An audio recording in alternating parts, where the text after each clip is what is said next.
Hi guys, welcome to Mahi vlogs. మన తెలంగాణ స్టైల్లో సర్వపిండి ఎలా చేయాలో చూద్దాం రండి. ముందుగా బియ్యపిండి తీసుకొని అందులో కొద్దిగా ఓమ, ధనియాలు, నువ్వులు, కొద్దిగా జీలకర్ర వేసుకొని మంచిగా కలుపుకోవాలి. అలానే తగినంత ఉప్పు, కారం, పసుపు, కరివేపాకు, సన్నగా కోసి పెట్టుకున్న ఉల్లిపాయలు వేసి మంచిగా కలుపుకోవాలి. ఎన్ని ఎక్కువ ఉల్లిపాయలు ఉంటే అంత టేస్టీగా వస్తుంది. ఇలా చూపించిన విధంగా కొద్దిగా నీళ్ళు వేసుకుంటూ కలుపుకోవాలి. లాస్ట్లో కొత్తిమీర వేసుకొని మంచిగా కలుపుకోవాలి. ఆ పిండిని రౌండ్గా చేసి పక్కకు పెట్టుకోవాలి. చూపించిన ప్యాన్లో ఆయిల్ పోసి పిండిని మంచిగా ఈక్వల్గా సన్నంగా చేసుకొని పెట్టుకోవాలి. మధ్యలో హోల్స్ వేసి పెట్టాలి.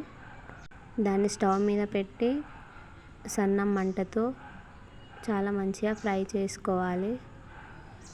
అలా ఫ్రై చేసుకుంటే సర్వపిండి చాలా బాగుంటుంది. నచ్చితే నా ఛానల్ని సబ్స్క్రైబ్ చేసుకోండి. బాయ్.